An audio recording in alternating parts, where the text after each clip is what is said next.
Buenas tardes.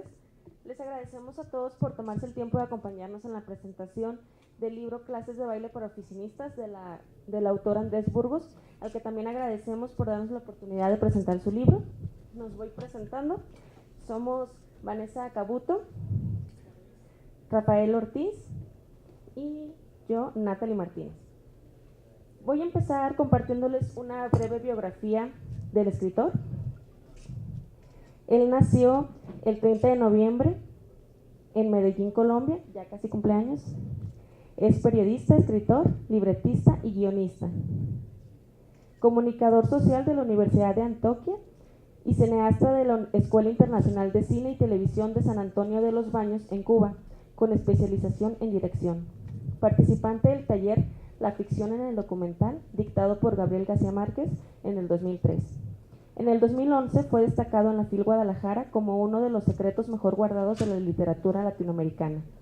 Ha publicado las novelas Manual de la Pelea en 2004, Nunca en Cines en el 2005, Mudanza en el 2008 y Sofía y el Terco en el 2012. También escribió y dirigió dos largometrajes, Sofía y el Terco en el 2012 y Amalia, la secretaria, que es la adaptación para cine del libro que presentamos hoy, Clases de baile para oficinistas. Voy a dar una breve sinopsis de la novela para que nos pongamos en contexto del libro que vamos a estar hablando. Clases de baile para oficinistas nos presenta a Amalia, una secretaria con la que cualquiera que hayamos sido oficinistas en cualquier parte del mundo nos podemos identificar. Una hija dedicada, madre amorosa, en su trabajo responsable, competente, ordenada, aunque un tanto amargada y hastiada de la rutina diaria. Al presentársele un imprevisto en su oficina, conoce a una persona que la hace ver diferente el entorno, lo que la lleva a soñar, imaginar y aspirar a más cambios en su rutina. Todo esto va de la mano a una incertidumbre por el descubrimiento en la oficina de su jefe, en la oficina de su jefe y la próxima junta directiva que se avecina, lo que convierten esos días en una aventura demasiado atrevida para cualquier oficinista. Excelente. Si me permiten, me gustaría leer una breve experiencia que yo tuve cuando leí Pasos de baile para oficinistas, Clases de baile para oficinistas, y retomo un poco algunos elementos que me parecen de suma importancia en esta novela, como, bueno, el personaje que sabemos la protagonista es una mujer, ya nos dijo Natalie que es una oficinista, también la vida laboral, las cuestiones del humor, que también me parece de suma relevancia, y pues un poco también como mi experiencia lectora. Entonces voy a dar paso a la lectura y vamos a ir comentando así poco a poquito, ¿sí? Al ritmo del trabajo. Yo no sé bailar. Como Amalia tengo algo de tosudez, de incomodidad en el cuerpo que me impide moverme al compás de cualquier son. Quizá por eso me simpatizó de inmediato el retrato de la protagonista, una mujer metódica, pulcra en su hacer y en su decir, entregada al trabajo, empecinada en medir el tiempo de acuerdo a la productividad. Una mujer que no se permite la falta de compromiso, las equivocaciones. En pocas palabras, una vara rígida que no demorará en quebrarse. En Clases de baile para oficinistas, los escenarios que se nos describen son una caricatura de nuestra vida laboral.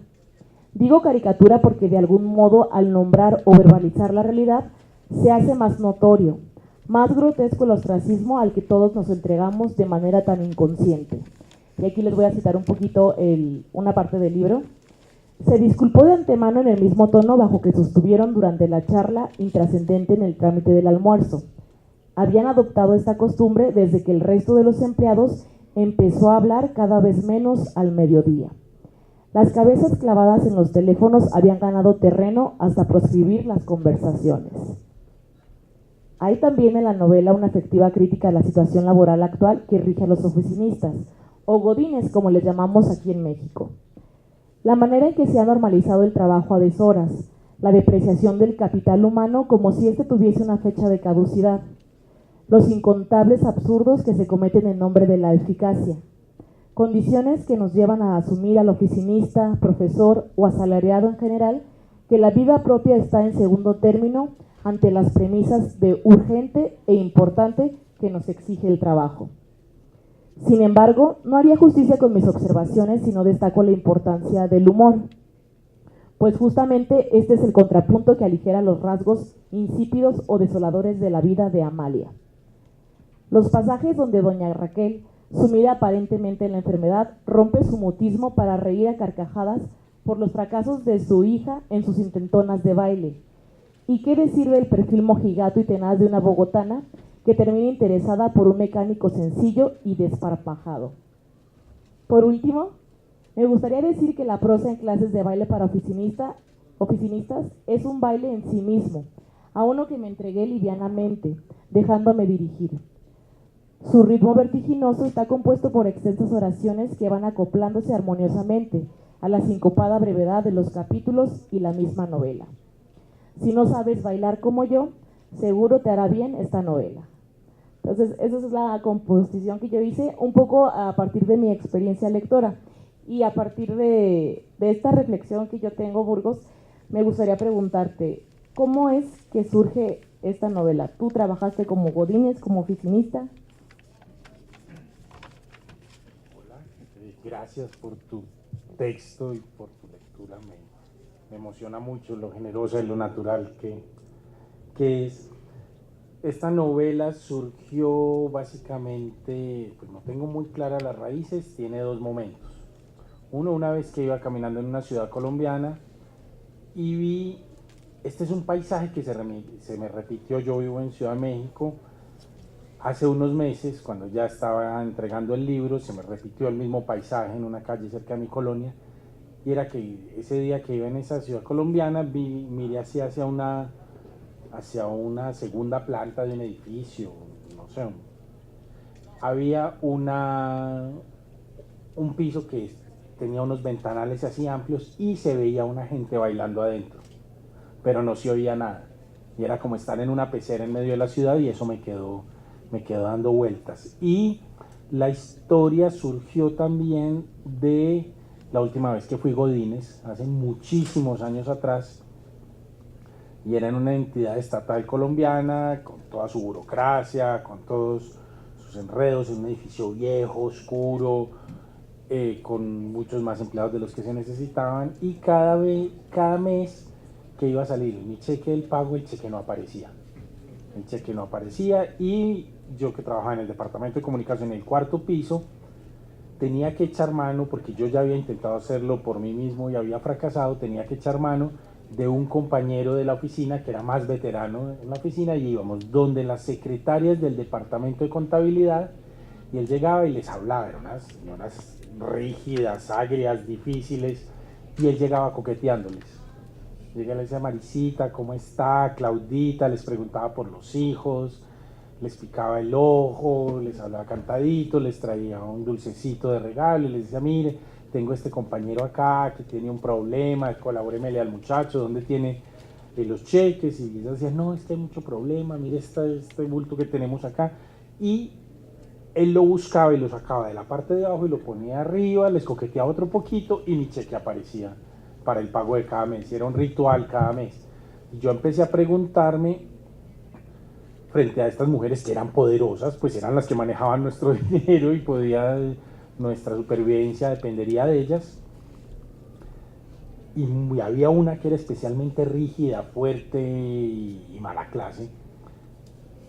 Y empecé a preguntarme, es muy fácil pues quedarse con la primera impresión de esta mujer, así, en esta rigidez, y simplemente descartarla como una mala persona, pero ¿qué será de ella? ¿Cómo será su vida cuando sale de la oficina? ¿Qué la enamora? ¿Cómo es su familia? ¿Tiene novio o no tiene novio? ¿Tiene hijos o no tiene hijos?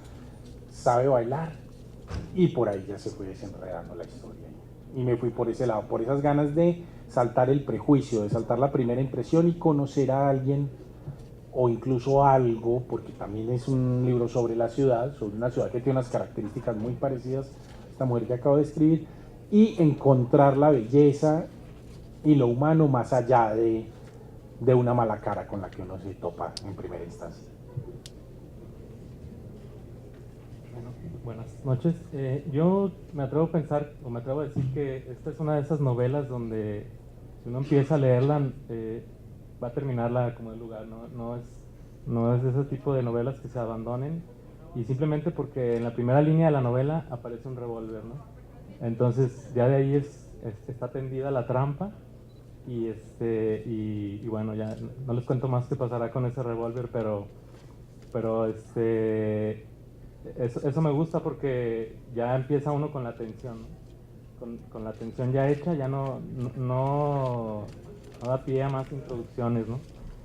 El humor pues es muy ingenioso, no es un humor que caiga en los lugares comunes.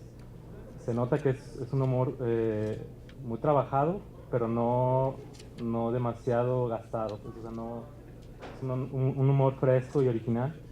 El personaje de Amalia pues está muy bien delineado, muy bien definido. Comentaban que era muy ordenada, pero más bien tiene como un trastorno obsesivo compulsivo con el orden. Y bueno, ella es una mujer que por su condición de madre soltera nunca se ha dado la oportunidad en el amor, ¿no? Entonces eso es lo que, digamos, lo que desencadena ya toda la historia. También creo que para el lector mexicano agradece muchísimo la jerga colombiana, que es algo que no leemos muy seguido, muy a menudo. Estamos acostumbrados muchas veces a las traducciones que vienen de España, y pues la verdad leer este tipo de novelas enriquece mucho el acervo cultural de todos nosotros, ¿no? La atmósfera también, ¿no? No falta el fanfarrón, el bonachón de recursos humanos, la señora de limpieza, el velador, todos tienen un papel muy incidental, pero a la vez muy importante, ¿no? Y creo que una de las cosas más importantes de la novela son las digresiones que tiene, ¿no? Esta parte donde parece que no viene mucho a cuento y empieza como el narrador a explicar que de dónde viene el baile, y creo que hace una introducción muy buena a este tema precisamente del baile, y esas digresiones le dan mucha frescura a la novela. Sin esas digresiones creo que estaría un poco pesada, pero eso le da mucha frescura, ¿no? Y aplica esa máxima, ¿no? De que todo cabe en una novela sabiéndolo acomodar, ¿no? Creo que también tiene muy buenas imágenes, ¿no? Por ejemplo, donde dice que el botellón de agua que vivía de cabeza en un rincón, o la mañana fue para ella como una sopa vieja, espesa y desabrida. Imágenes de ese tipo que no son para nada lugares comunes, ¿no? Me quedo con que no todas las obras de literatura contienen humor, ni no todos los libros humorísticos contienen literatura, pero creo que esta novela contiene ambas cosas. Muy bien. A mí también, ahorita que estabas hablando de los personajes, ya mencionamos a Amalia, que como bien nos decían al principio, es la protagonista, es, digamos, la mirada por la cual vamos a percibir ese mundo creado en Bogotá, ¿no? De esta mujer Godínez.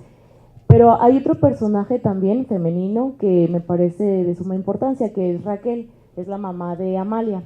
Y entonces, bueno, Raquel se supone, o no se supone, es la secretaria, o fue la secretaria de la empresa, recuérdenme,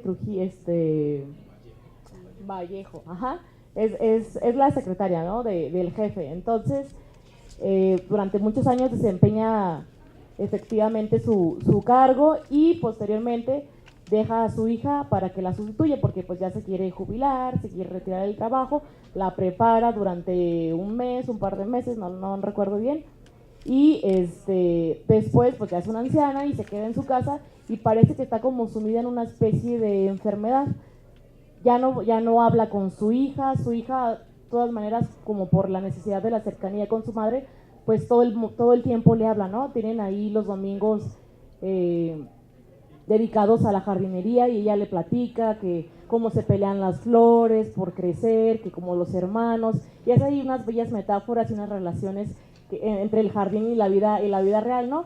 Y la mamá Raquel, pues solamente mira a su hija y parece que la ignora, pero aún así Amalia persiste en hablarle a su madre, pues la ama, ¿no? Y quiere que esté presente de alguna manera, y ella está intentando, pues, como traerla al mundo.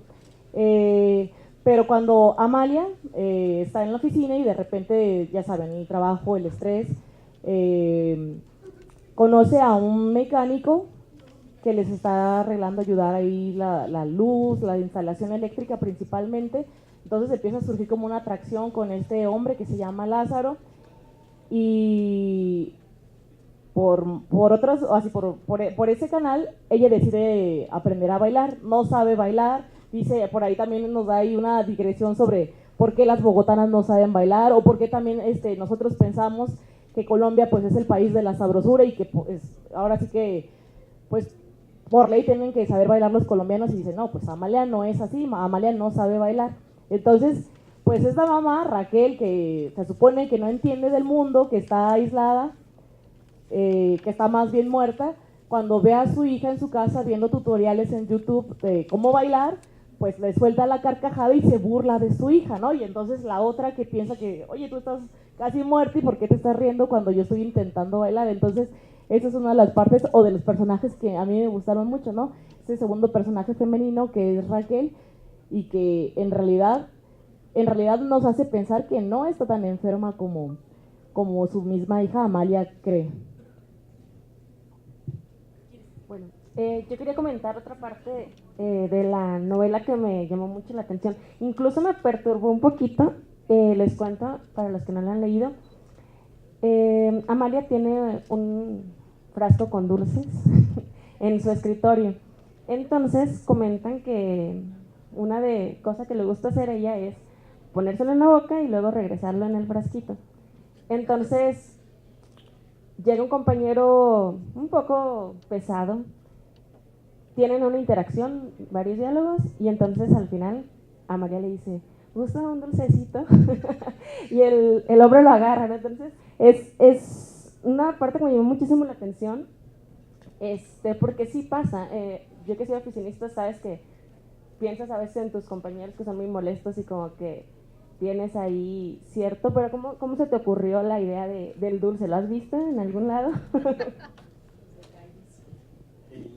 La idea era que Amalia tuviera su carácter difícil. Y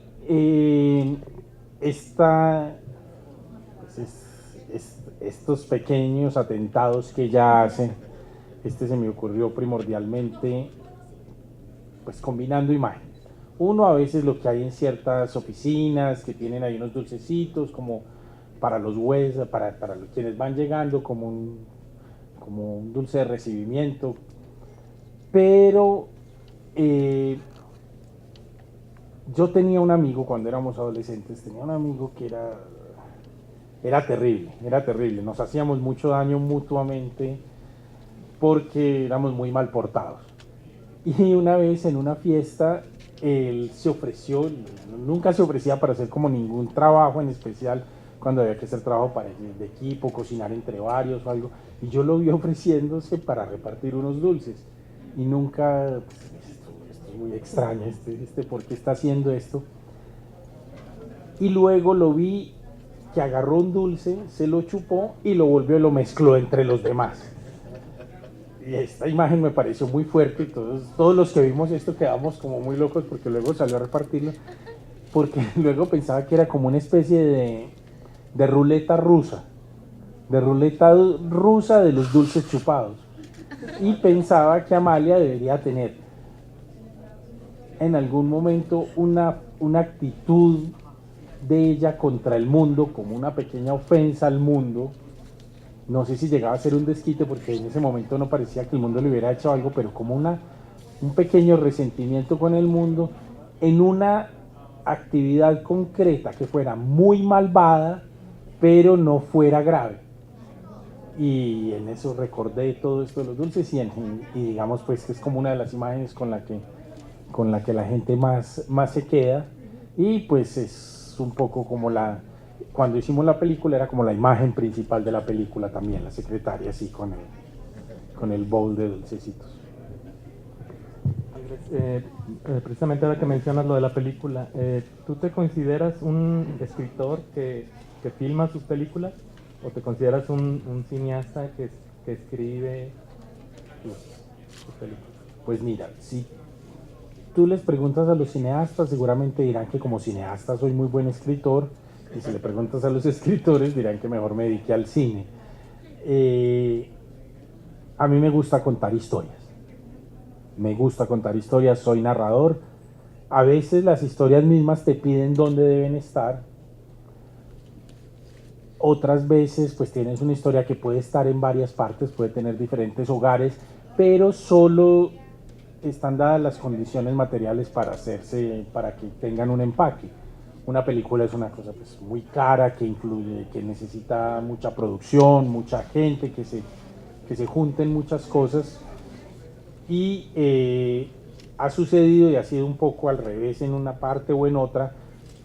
Yo he hecho 2 adaptaciones de libros míos. El primero lo hice porque pensé que nunca iba a ser una película. Dije, pero esta historia me gusta y podría ser un libro, la empecé a hacer como un libro y después resultó que la película sí se pudo hacer.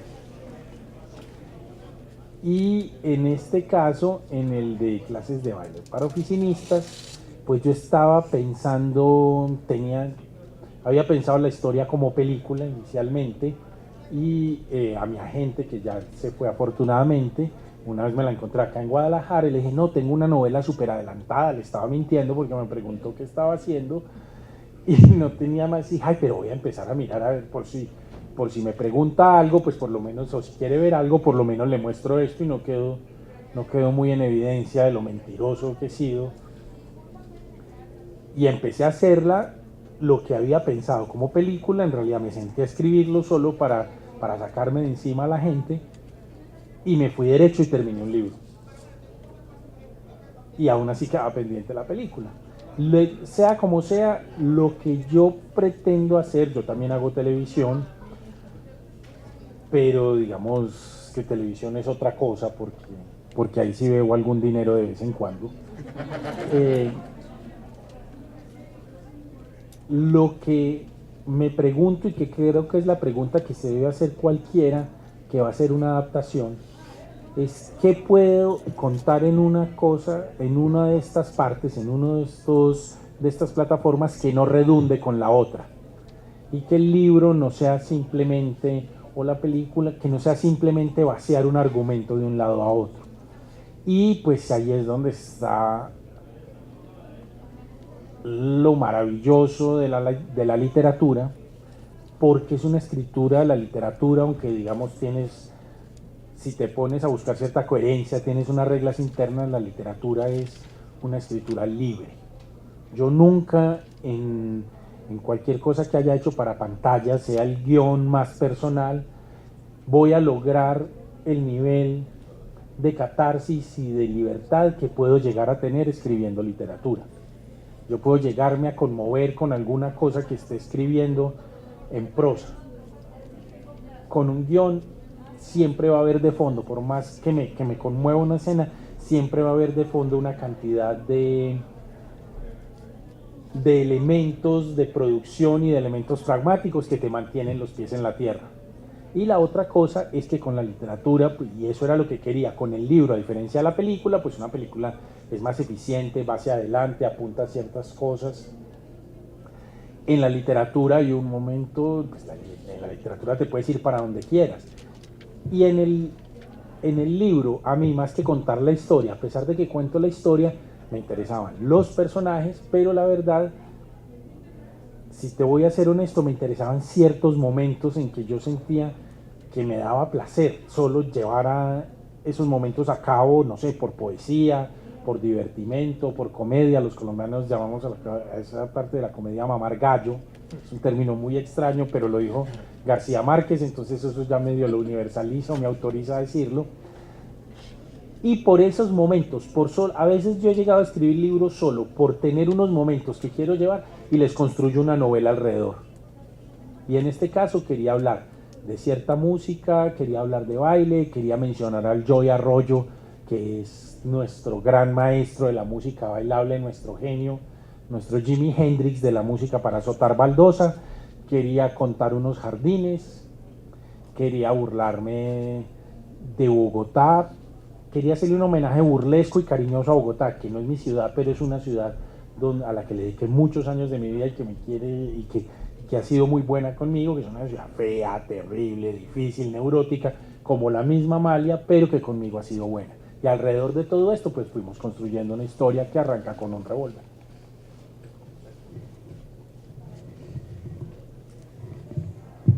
Bueno, yo decía en mi reflexión, en mi experiencia lectora, que notaba como una cierta crítica a la vida laboral actual. Y de pronto, no sé, soy un poco pesimista, no sé, cuando inicié la novela yo dije, esto va a acabar mal, ¿no? Porque pues la vida de Amalia es muy insípida, es muy triste, esa monotonía, que sea tan metódica y demás, ¿no? Entonces, al principio, claro, yo estoy hablando, no sé, del primer capítulo o algo, ¿no? Yo dije, va a ser trágico, voy a llorar en algún momento porque me veía, ¿no? Yo en esas escenas de trabajo duro, de los horarios, de cómo nos despegamos del hogar, de la vida doméstica, para estar nada más entregado al trabajo de oficina, ¿no? O al trabajo que cada quien tenga, ¿no? Entonces, bueno, yo dije, va a estar rudo o va a estar tenaz, como suelen decir algunas personas, ¿no? Y ahí está cuando llega el humor, ¿no? Que empieza a hacer como broma y que vas avanzando y que no deja, bueno, a mí no me dejaba la carcajada, ¿no? La cuestión de que cuando estaba empezando a bailar Amalia y que está muy tiesa y que su amiga le dice, tú suéltate, déjate dirigir, yo soy el hombre y tú eres la mujer, pero tú ¿por qué tienes que mandar? Eso es machismo, ¿no? Si tú eres el hombre, no, yo también tengo. Y entonces, bueno, digo, ¿tú consideras que en tu novela sí hay una verdadera crítica? ¿Era tu intención o es una cosa que salió porque, como nos dices hace un momento, ahí está el paisaje y tú solamente contaste una historia por estas mismas características rudas y ásperas del trabajo? Pues mira, tanto como escribir una crítica al trabajo, pues de las condiciones laborales, pues no me lo planteé racionalmente, ni a priori, ni conscientemente, pero sí quería de algún modo dejar reflejado algo que me da muchas vueltas y que quería imprimir en este libro, y es, yo soy un enamorado de Latinoamérica y me gusta mucho Latinoamérica, y no lo digo en el sentido de ay, todos países hermanos, Pachamámico, Calle 13, sino en el sentido de donde pues yo creo pues algo que yo he rebotado en muchos lugares del mundo, y los lugares donde me siento cómodo y la geografía donde estoy cómodo es en Latinoamérica.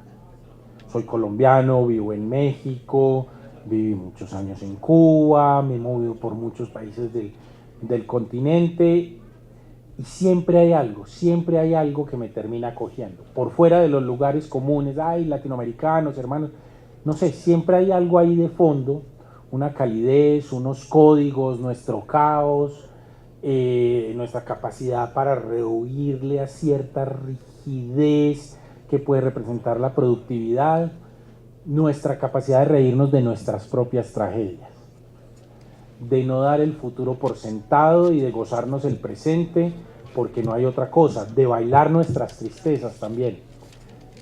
Y esto llevado al ambiente laboral, pues pensaba, porque lo primero que te dicen de una oficina, cuando dices, no, el ambiente, el universo de mi historia es una oficina, y todo el mundo dice, uy, qué aburrida una oficina. Y sí, las oficinas son aburridas, pero no.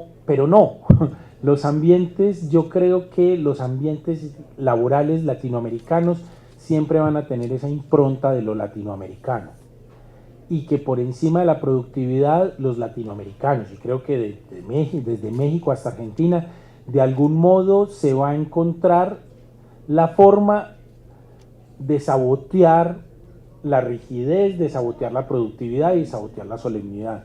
Los oficinistas latinoamericanos van a terminar en algún momento o alzando mucho la voz, o vendiendo botanas, o enredándose con la secretaria, coqueteándole a los de jurídica, tomándose un trago de más en las fiestas laborales. Y también pensaba que tenemos una relación a veces con nuestros empleadores y nuestros patrones, sobre todo en las empresas familiares, ya una cosa que no sea muy corporativa ni muy globalizada, en unas empresas pequeñas como es la empresa de este libro, en que a veces con los patrones, con los jefes, se establece una relación de familiaridad, de paternalismo, en el que ese jefe a veces es alguien que va más allá de lo que le pide el manual laboral y pues se preocupa por ti un poco más, pasa por tu familia, pasa a ver una calidez y una cercanía que hace mucho más vivibles estos ambientes, pero ojo, cuando le volteamos la otra cara a la moneda, también esa misma familiaridad y ese gusto y esa calidez puede ser fachada para abusos laborales, pequeños o grandes, pero que mientras hay algo de cariño, porque con ese mismo cariño y esa familiaridad puede haber ahí unas horas extras, unas llamadas a las que no, a horarios que no son, y a la misma Amalia, pues como ustedes saben, le sucede en el libro.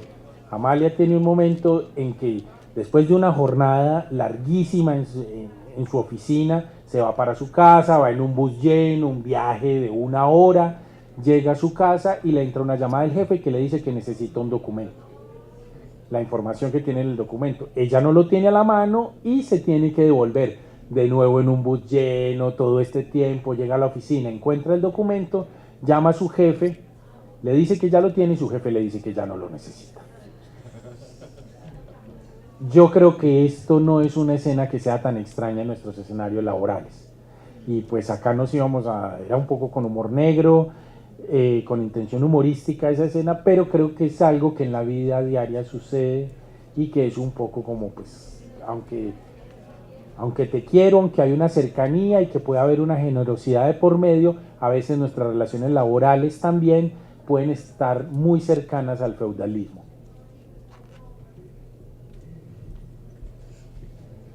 Bueno, quería comentar algo parecido a lo que comentó Vanessa, que realmente me divertí mucho con el libro. Le comentaba a mi esposo cuando lo estuve leyendo que era como risas nerviosas, porque todos los que hayamos vivido alguna situación laboral estresante, pasa eso, ¿no? Al final terminas divirtiéndote o riéndote de lo que sucedió. Entonces me pasó mucho con el libro.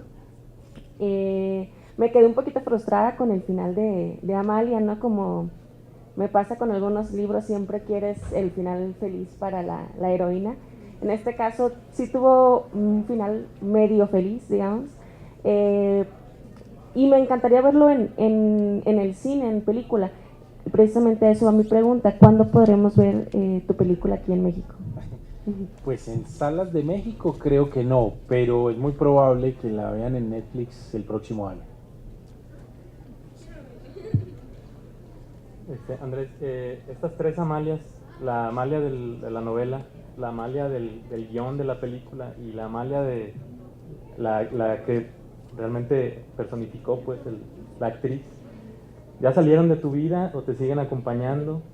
¿Te la sacaste ya de la cabeza o siguen? Pues aquí están, aquí me la están recordando ustedes.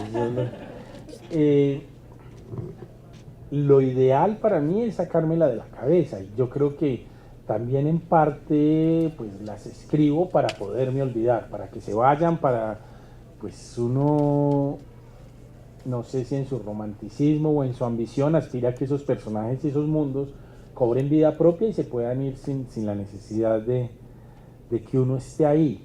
Yo no sé cómo será el caso de otros escritores, yo termino un poquito harto de los libros y de las películas porque a mí me gusta el proceso, y no sé si eso pues tal vez, si eso me haga menos buen escritor, menos buen cineasta, no sé, pero a mí lo que me gusta es hacer las cosas.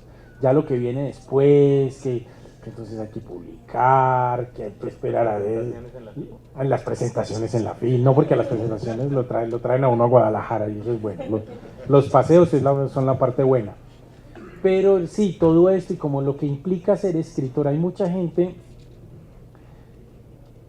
es que ya no sé quién dijo esto, creo que era Dorothy Parker, que decía que a ella le encantaba la idea de ser escritora, pero que escribir le daba una hueva impresionante. A mí me pasa lo contrario, a mí me gusta escribir, pero la idea de ser escritor me da una hueva impresionante porque a veces es un papel que no manejo muy bien, y a mí me gusta más es hablar con la gente y estar en fiestas y pasear, más que entrar en disquisiciones sobre la literatura. Y tocando ese punto, ¿cómo era un día en tu vida, digamos, mientras estabas escribiendo este libro? ¿Qué estaba haciendo? Pues mira, cuando uno tiene un trabajo real, que no es la literatura, hay que, pues primero, si estás trabajando hay muy pocas posibilidades, en mi caso, de tener cuándo escribir literatura. Afortunadamente yo tengo una profesión inestable, entonces tengo buenos periodos de desempleo, y cuando tengo periodos de desempleo pues me dedico a hacer mis proyectos personales.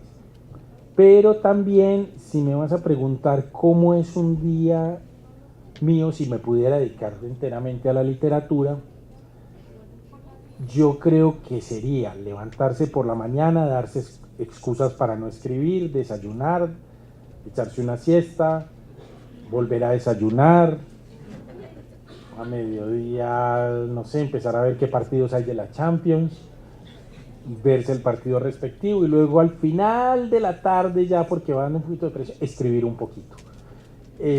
Yo doy clases en la Escuela de Cine de Cuba, pues doy clases, no, acompaño procesos, no doy clase de tablero, y tengo alumnos guionistas que se están preparando para guionistas, y a veces siento que, yo les decía que les noto madera de escritores cuando los veo dando un montón de razones para no escribir, y que a veces son más creativos en las razones para no escribir que en lo que escriben. Uno termina teniendo una disciplina, los escritores terminamos teniendo una disciplina y una compulsión y una necesidad, porque si no, no vas a llegar a nada. Pero decirte que, aunque puede ser un proceso placentero, inicialmente es una cosa ahí como que hay que convencerse, que hay que recordarse que puede ser bueno, por lo menos en mi caso, y es que yo me considero disciplinado. ¿Podemos decir que tienes un método de escritura? Sí, pues un método de escritura, y a veces los escritores, a veces más que métodos de escritura, tenemos neurosis, y las mías se aplican yo solo escribo de día y en horario de oficina, como un godínez. Puede ser en mi casa, en calzoncillos, pero escribo en horario de oficina, me obligo a parar para comer, y el cerebro se me funde después de determinado número de horas. No soy de esos escritores compulsivos y que pueden escribir a altas horas de la noche, no, a mí la noche o para dormir o para fiestar o para hablar mierda, pero no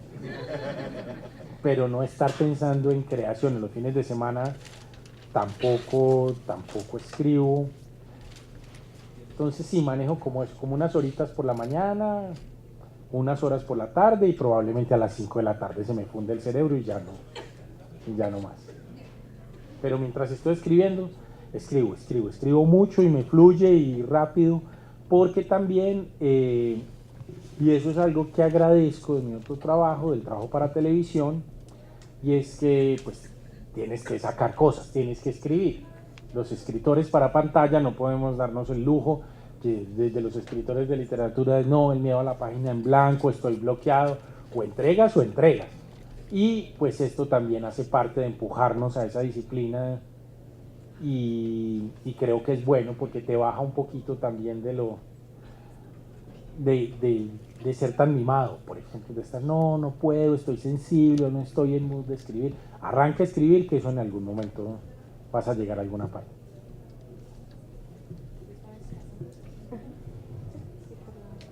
¿Les parece si intercambiamos la dinámica y si alguien del público quiere hacerle una pregunta a Andrés Burgos acerca de su novela, de su vida como escritor? ¿Alguien se anima?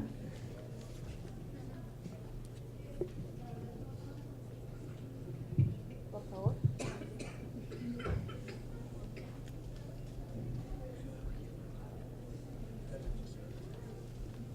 ¿Qué tal, Andrés? Buenas tardes.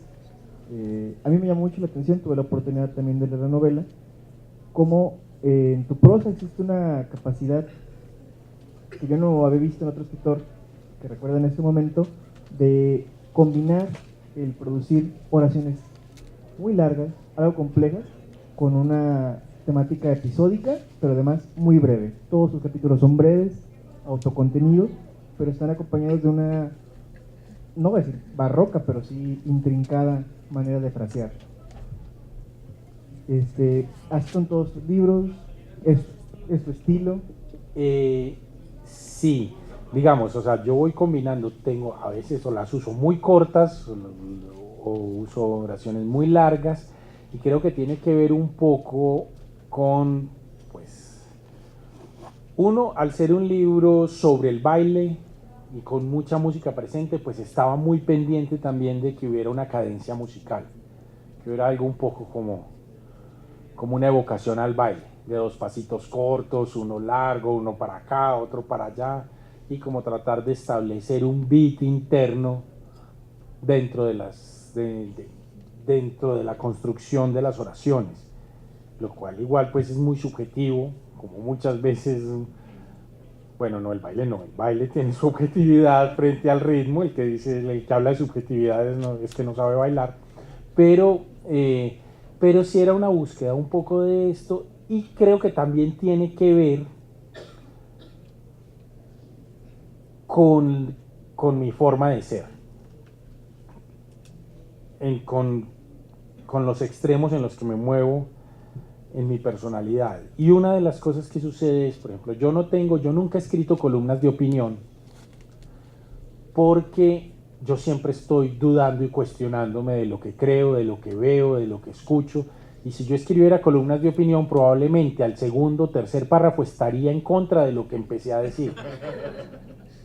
Y sucede un poco también cuando escribo ficción, porque empiezo a veces muy contenido, muy limpio a los detalles, y en un momento como que caliento y ya me suelto, y en este caso, como era pues una novela muy, muy apegada a la música de baile, fuera cual fuera, si estuviéramos hablando de la Sonora Matancera o estuviéramos hablando del reggaetón, pues como estaba muy ligado al oral y a la repetición de un bajo y a la clave base de la salsa, pues simplemente me dejaba ir, porque como que encontraba el momento, y creo que era un poco también la apuesta de lo que va por debajo en el libro, de lo que le sucedía al personaje principal, y era de bajar la racionalidad. Y entonces tal vez en esos momentos no supe ni siquiera por qué lo hice así, y estaba como con los dedos calientes y me gustaba esta donde dice ta, ta, ta, ta, ta, ta, ta, ta. Ya luego después la miraba y decía, bueno, tiene lógica, está larga. Dice, ay, ponérmela a cortar, no, si la naturaleza quiso que fuera así, es por algo. Pero sí, me gusta en algún momento como que arranque el impulso y fluya. Nos dicen que quedan 5 minutos, por favor, que concluyamos. No sé, ya los chicos que son los que mandan acá dirán, lo único, pues haré una autopromoción descarada, si el libro les causa curiosidad, allá en el stand de, aquí está, y lo preguntan, pues entre miles de libros es difícil que lo vean, en el stand de Random House Mondadori. Por ahí está, no se van a arrepentir, es una genialidad. Y les recomiendo que aprovechen para comprarlo, porque en librerías no se encuentra fácilmente. Entonces, si tienen la oportunidad ahorita saliendo, pues ir a comprarlo. ¿Alguien más? Y de una vez que se los firme el autor. ¿Alguien más tiene alguna pregunta?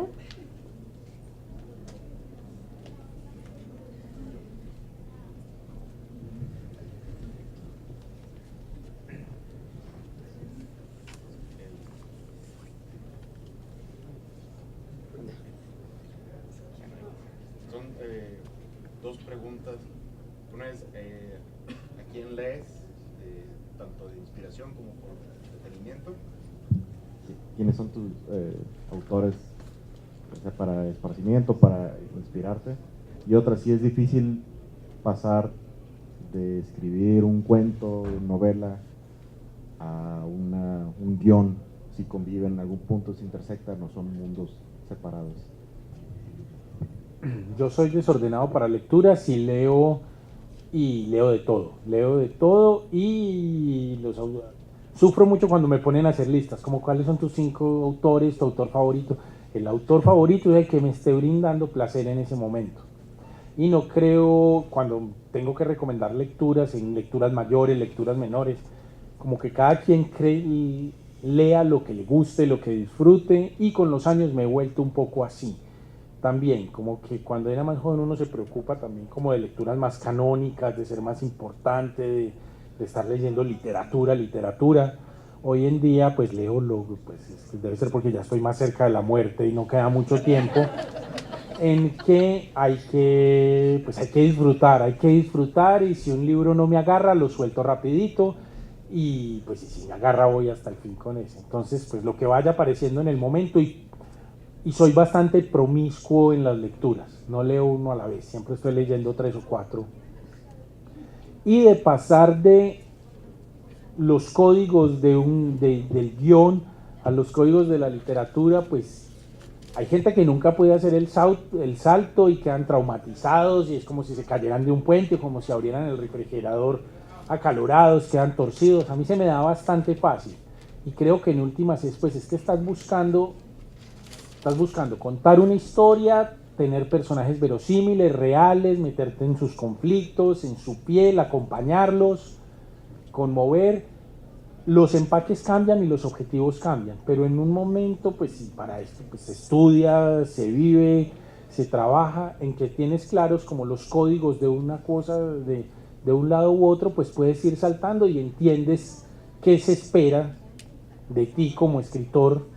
Se espera, digo, desde lo técnico, qué te puede caber ahí en uno u otro, y a mí me parece un gran ejercicio, porque lo audiovisual te puede dar muchas claves para lo literario si a ti te interesa que en tu libro sucedan cosas, que sea un libro más allá de que se sostenga solo por el lenguaje, o solo por las atmósferas, o solo por las reflexiones. Si te interesa que haya una evolución en la historia, pues si algo se ha encargado de estudiar esto, es el género cinematográfico y el género televisivo. Y creo que el paso por la literatura te da muchas herramientas para buscar profundidad en lo audiovisual, que es un ámbito que muchas veces no se presta para ahondar, y donde se espera de ti que seas más funcional y que las cosas avancen. Haberse acercado a la literatura, yo creo que por lo menos te genera la inquietud de querer narrar algo un poco más allá. ¿Cómo hacerlo? ¿Cómo hacer esto sin perder ese avance, sin perder la agilidad? Por lo menos ya te estás preguntando esto, te estás metiendo en un problema, y meterse en este problema es empezar a buscarle soluciones. Y bueno, pues muchas gracias por acompañarnos hoy, y gracias a esta gente por su generosidad, por ser tan ñoños en su lectura y en sus comentarios, y que eso para mí pues es una gran muestra de cariño que les agradezco cantidades. Muchas gracias, esperamos verte en la film el próximo año.